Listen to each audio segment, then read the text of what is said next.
Welcome, everyone, to the Wired for Wonder podcast by DeepHumanX. Today, we're lucky enough to have Chris McArdle, Chief Revenue Officer of Resonate, join us. Thanks for joining us, Chris. Nice to be here. Thanks for having me. Yeah. You want to give the audience just a little bit of background or context about who you are in the workplace today? Sure, Lori, happy to do so. And again, thank you for having me. My name is Chris McArdle. I'm the Chief Revenue Officer at Resonate.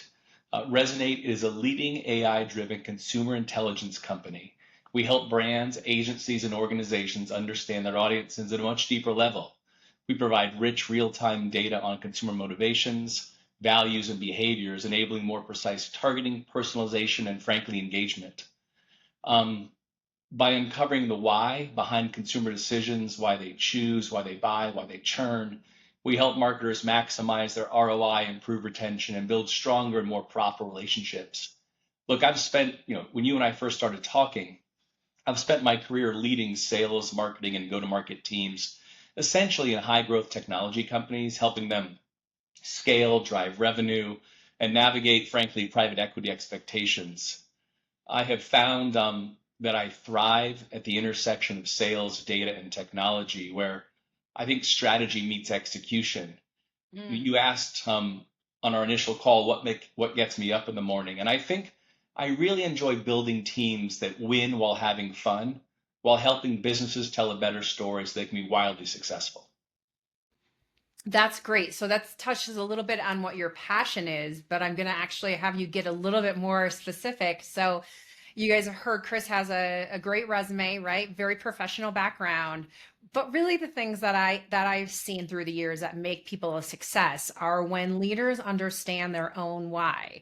So let me just ask you that since you mentioned it, helping companies find out your why. What is your personal why for why why have you stayed? Why have you stayed in the same industry? And what is it about that intersection that you just shared with us that really gets you up in the morning?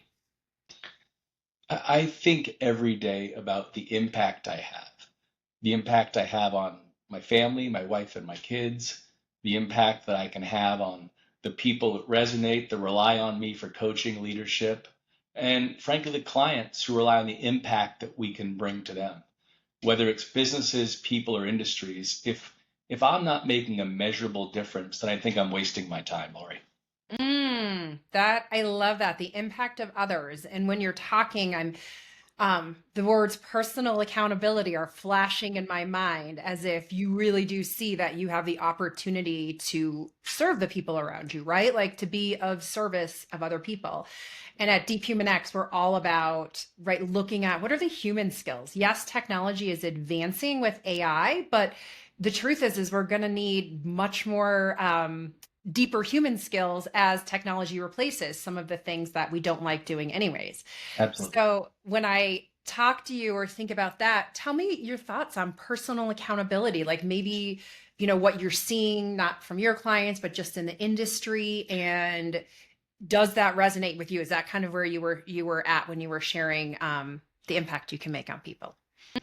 Personal accountability to me means you do what you say you're going to do. Uh, and you also think about what you're doing when nobody is watching. I've Mm. got two small young boys, and I tell them that all the time. But it's your personal life, your work life.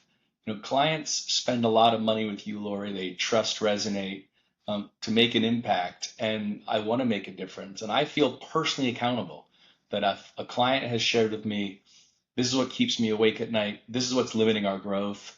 Chris, I believe you can help us do that. And I'm going to make sure I and all my colleagues do everything we can to deliver on that because a client sometimes literally has bet their job on the fact that you can help them.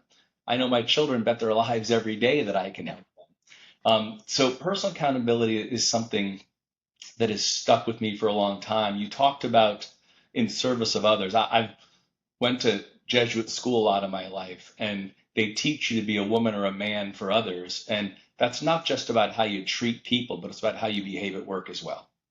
Yeah, so that's interesting. You brought up a religious background. We're not going to go into religion here, but I think that there's something around everybody has personal beliefs, right? And some of those might be personal accountability. I also know, having worked at really large corporations, that there are people who feel like it's other people's job. So you get employee disengagement, right? You get, well, that's not in my job, plan that I said I was going to do, and I'm going to do exactly this versus like actually looking at a bigger problem. Do you have any thoughts on that, or is that something you've seen too? And I'd love to just hear if you've experienced that or what you see about that. I mean, when I hear that's not my job, it makes the hair on my neck stand up. Solving problems is everybody's job. Now, truth be told, I went to get a cup of coffee right before doing this. Our coffee maker is broken. It is not my job to fix the coffee maker, but it is my job to, if I'm the only person in the office, to call the company to have it fixed. I, Selling is a team sport in my experience. And people need to be involved to realize that product, marketing, sales engineers, legal, we're all in service of our clients and trying to find ways to help them succeed. So if I hear it's not my job, they're probably not going to have a job with me for very long. So I love that. And I think that, but then I also would say, what would you say to those people who feel like they're in circumstances at work right now where they don't feel empowered, where they feel like some of their work is, when they feel like they're doing their work, like, oh, it's going to be discounted anyways. Like, what would you say to some of those people, right? Like, how could they shift their perspective to more of a personal accountability shift? Yeah, Because that's a real thing that I know people feel out there. Like, what I do doesn't matter anyways. I'm just a cog in the wheel. I get it. I would put that back on the leader. And what I mean by that is, I've seen examples certainly in a post-COVID world of lazy leadership where, you're blindly following a playbook without adapting to any change. And I know, we've had a long conversation or two about AI, like people that are afraid to change and adapt new tools.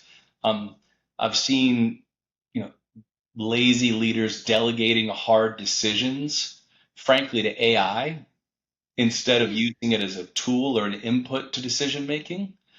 I've seen lazy leaders prioritize efficiency over effectiveness. Don't confuse effort with results in my mind.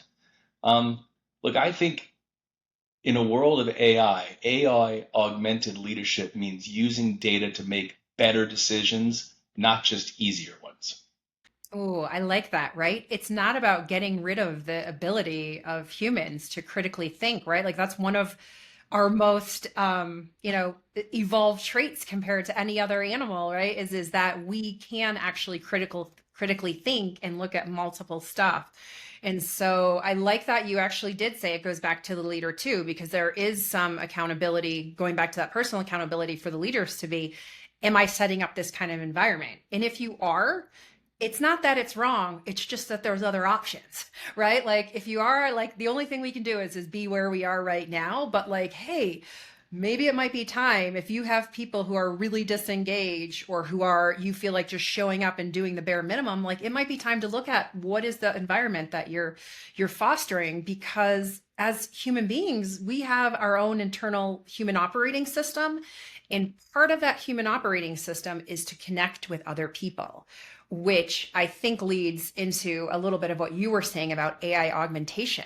Like, let's let the machines do the work that we don't like, that takes us away from the times that we can really connect with other human beings, right? So you use AI for the things that you don't like doing, right? The stuff that drives you miserable, sucks your soul. We all have those jobs or those tasks Sure. that we're like, why are we doing this?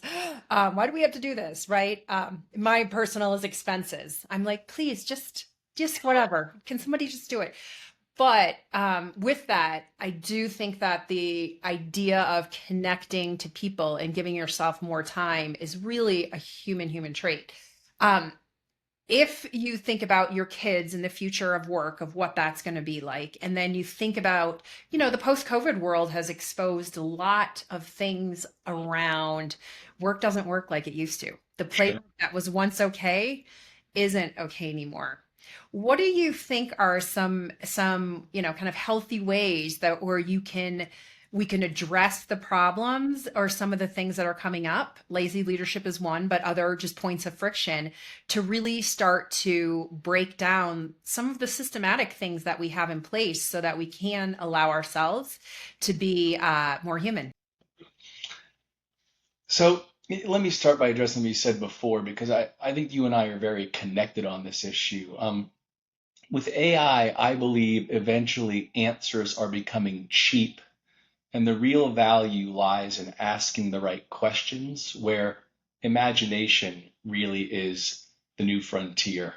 And when I think about the future of work sort of coming out of COVID and the work of AI as it emerges, I think about me specifically running a sales organization. Look, I think it's important to embrace AI as an augmentation tool. Let me stop by saying I am pro-human, okay? AI should enhance our human capabilities, not replace them. Exactly. I am pushing my sales teams to leverage AI to automate repetitive tasks so they can focus more on relationship building, qualifying, disqualifying, advancing, and doing strategic thinking about solving clients' problems. Because then AI can help them do personalization at scale, helping with better outreach, better communication, hyper personalized experiences so the clients really understand what we're doing. I think of the days where I used to listen to earnings calls for hours and read scores of annual reports to prepare for a meeting. Well, now, AI gives me massive efficiency to prepare for a meeting and frankly makes me smarter than I would have been doing it the old way, if you will. Yep. Yes, exactly. We use AI to understand patterns, predict what customers might need, and frankly, redefine our sales processes dynamically. And then look, but the onus is on my team and me. Our head of engineering is really at the forefront of this. We've got an AI policy here. People have licenses at our company, but we still have to equip the sales team with the skills to properly use AI, effectively, while blending our human intuition into what we're doing, just backed by these data insights from AI.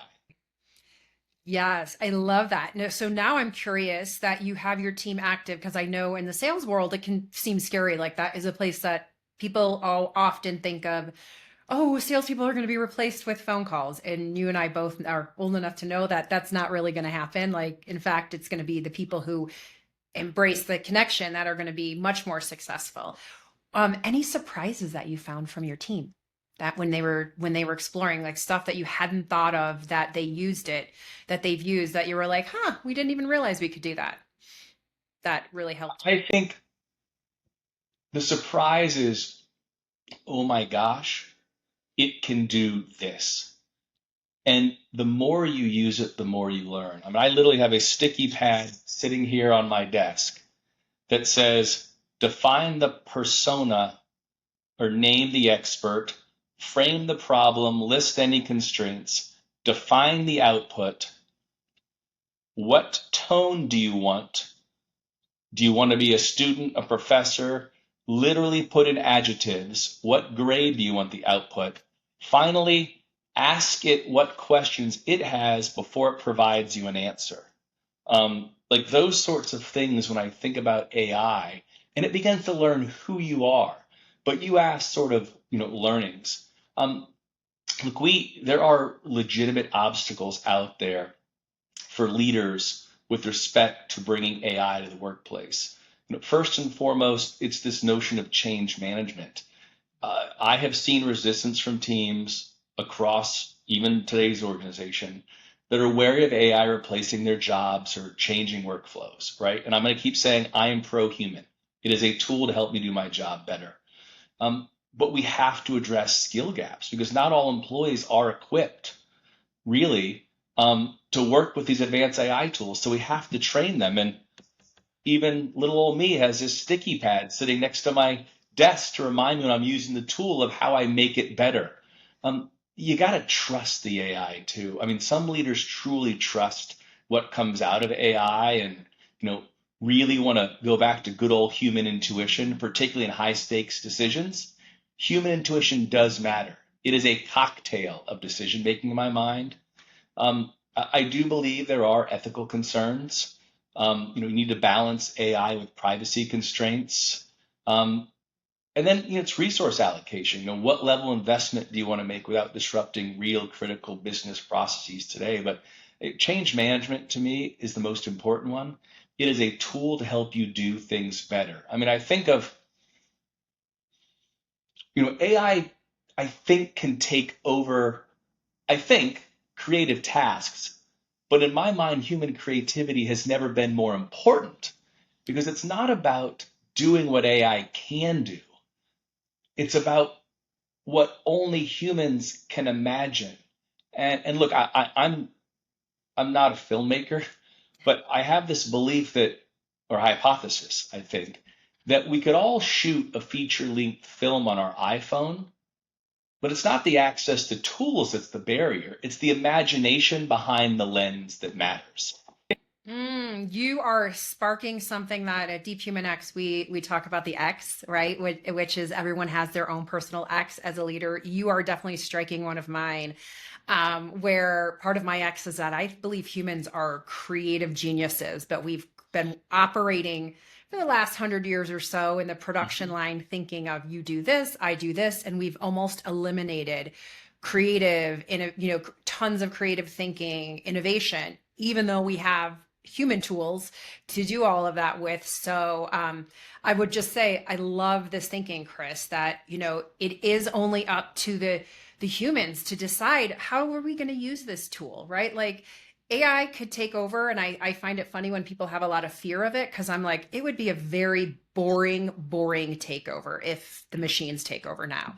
We are so about logistics and reports, and it's like, no, it is up to us business leaders, right? You, me, everyone listening to say, how can we imagine what the future of work could look like? How can we imagine like things being different where maybe you can come to work and you can fulfill your purpose both at work and at home, right? Like that you get to live more in the values, and it is going to be up to the humans to create and decide what are the human values that we all want, and it's going to be a lot of imagination that's going to help us to get there.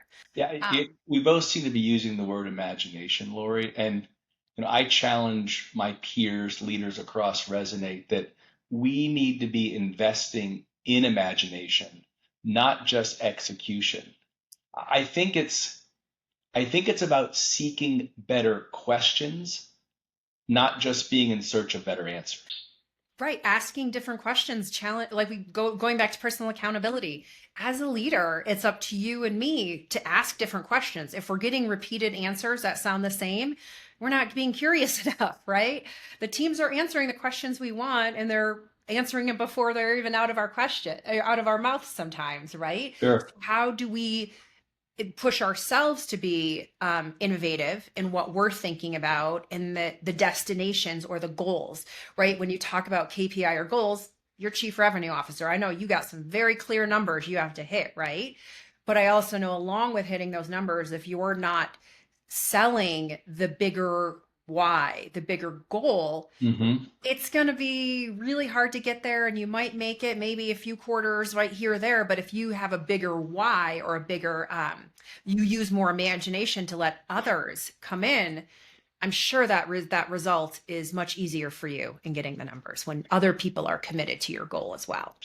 Look, you've nailed it. I've said it before, selling is a team sport, and we've got several sales leaders with different sales teams, and one day Lori might have a tough quarter, so Chris has got to throw more dirt in the ditch in the same way that the door swings both ways in my mind. Uh, we work really hard to try to be incredibly collaborative here for sure, and using imagination to solve problems differently. We had a, a a client flare up yesterday, if you will, with a pretty significant client of ours. And the team was racing to immediately try to solve the problem. And I said, did anyone pick up the phone and say, hang on a second, what were you trying to solve for? You know, let's ask the question first. What were you trying to solve for before trying to immediately race to answer a problem that we weren't sure was a problem? That is so true, right? Like it's often we're very task oriented. And when we're talking about the future, right? And to be able to take advantage of all of the great tools that AI are going to be providing for us, we do have to look at the bigger picture, right? You have to be able to deliver on the micro, but really be also looking at the macro at any time so that you can just be more efficient and use our human processing. Let me ask you on that. So that was a great client example. But go back to the imagination. If you were to look at, where does resonate? Where does Chris want to go in like 5 years from now? Like, what is a big vision that you have? What's an ideal goal or target that you have? And what do you think it'll take to get there? Personally, I'd love my kids to start being more goal oriented. And what I mean by that is, at work, you have goals, you write down on a piece of paper, you review them with your supervisor every quarter to see how you're doing. And it occurred to me the other day, my boys are 9 and 12, um, that we've not done that as a family. And so I chose to be a little late to work the other day, drive my boys to school, and have a conversation about what their goals were. And we discussed, frankly, what goals are. They're 9 and 12, so they got it. And I said, well, you know what? This week, I'd like you to think about it between now, this was Wednesday, and Saturday. And Saturday, we're going to sit down and we're going to draft goals. And I think it'll be really important that we look at what those goals are and how we achieve them between now and the end of the year. So personally, at a family level, it's about setting goals for my kids and holding them accountable for something, not just making their bed and keeping the room clean, if you will. To me, at work, I'm relatively new to the organization. I started in January. My goals are to become immersed with the culture, the technology, and all things that Resonate is. My goal is to, in a very short order, double the size of the company. My goal is to find great people to join our organization that are competent, have great judgment, have the right amount of focus and energy, have great relationships inside and outside the company, and people that I trust and want to work with every single day. I want to leave this place better than I found it. And frankly, I want my customers at the end of the year to email me or call me and say, we got more value than the money we paid. What do we do about that next year? Ooh, I love that, right? More value than you're providing. And that doesn't mean giving it away. It means, like we talked about before, being of service to your client. Mm-hmm. And this is something else I heard you you were talking, it made me think of how many companies operate on with like a scarcity model mindset where it's like, if my competitor wins, I lose. Mm-hmm. But I think that when you're looking towards the future, we have to kind of get rid of that mindset and instead be like, how is there a win-win in all situations? Because there is. If you look at nature, right, the trees in the sky aren't competing. They're right. They're an ecosystem working together. So when you were talking, that's what I was hearing too with your customers is how do you guys win and how do your customers win? And at the end of the day, you're both creating more value for each of you than was initially planned for. That's like the beauty or the power of humanity. When we work together, right, we can create miracles, but we don't really often let ourselves have that in the workspace so much. Well, in business school, they teach you the prisoner's dilemma, right? And you're better off both parties winning in the long run. Mhm. Yeah. I don't know if I know the prisoner's dilemma. It's a longer story. I don't want to bore your listeners with that. Okay, I'll look it up. We can all go look it up. Um, so where do you think forward-thinking organizations should be investing their time effectively to help up-level their employees to provide value and to become purpose-driven? Yeah, I think from a human skills perspective, business leaders are going to need to focus on emotional intelligence. As AI handles more analytical tasks, I think human empathy and understanding is going to be critical for leaders in building trust and relationships because AI cannot do that for us. I think adaptability and learning agility are going to be important. And what I mean by that is the ability to quickly adapt to these new technologies and then allow ourselves to pivot strategies as AI evolves is going to be important for business leaders. I You know, like. sitting back and yes, we have tools, but doing strategic thinking, right? Leveraging these AI insights to craft forward-thinking strategies while still maintaining, as you and I both believe in, these human-centered approaches. Um, I'm working really hard with my leaders on communication skills, translating how these complex AI-driven data outputs can really become actionable for the team. Because at the end of the day, it's still an output. You have to make a decision on what you do with the data you are provided. And in my mind, it truly is just data. And humans have to take that data, turn it into information, and the most valuable output would be insight from that information. And then, finally, with that data, information, insights, applying our own human creativity to interpret everything to really generate imaginative and innovative solutions. Oh, I love that, right? And it does line up with everything we were saying. And it's real problems. Like you're talking about being, with a new leadership team. Like there is always communication that can be improved, right? There is always ways that when you have any new member, right, we're all putting out energy. So you have to take into account the new energy that you're putting out, the new energy that's being received, right? And how are those teams working together?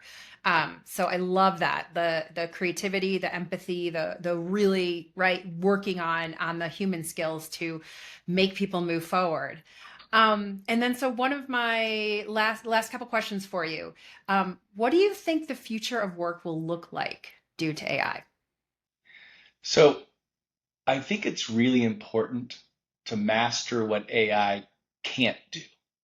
Strategic thinking, emotional intelligence, high stakes decision making. In the future, the most valuable professionals, colleagues will be the one who use AI to enhance their expertise rather than hiding behind it. Because I think what comes next is beyond our imagination, Lori.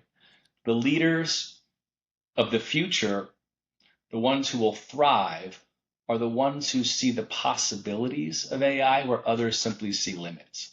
Mm, I love that. And so then, like following up on that, where do you think if people are out there fearful, right, about AI taking over their job or taking over, the world, right, in a negative way? Where do you think, what would you tell those people? Because you do see the possibilities AI can bring. What would you tell those people just to quiet down some of their fear? Or to make them understand that there isn't as much to be feared that it might seem. Yeah, you heard me say it before. I am relatively pro-human, um, and I think that this notion of you can ask lots of questions. I think expertise is going to be very, very cheap in the future with AI. It's certainly going to create entire industries that were paid lots of money for their expertise, less valuable.